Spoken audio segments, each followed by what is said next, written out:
तो आपके ख्याल में ये कोई लॉन्ड्रिंग वाला केस है या उनके अपनी किसी बिजनेस से पैसा आ रहा है? देखिए अपनी बिजनेस से आ रहा तो डिक्लेयर कर देना फिर। ये 100% मनी लॉन्ड्रिंग है।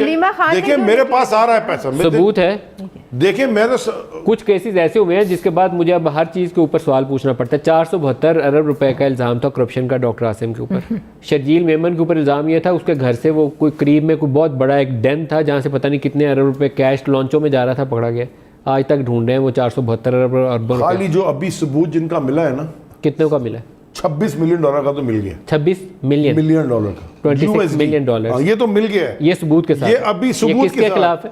ये हमजा और शबाई इनकी कंपनी है ना, हमजा की कंपनी। हाँ कि जनाब वो बंदा है ही नहीं, इसमें तो बहुत सारे बंदे ही नहीं है। ये वो चीनी साहब वाला ही केस है। वो चीनी भी है इसके अंदर, चीनी भी इसके अंदर है, पैसे इकट्ठे, और वो बैंक भी इसके अंदर इन्वॉल्व है। मतलब there is a lot of इतना जबरदस्त काम की। एक कंपनी वो है, मैं सर आप एक कंपनी वो है, शहबाज, एक कंपनी वो है जो कि वही कंपनी ओमनी को भी बेचती रही है, उनको भी बेचती रही है। डिक्लेयर्ड है।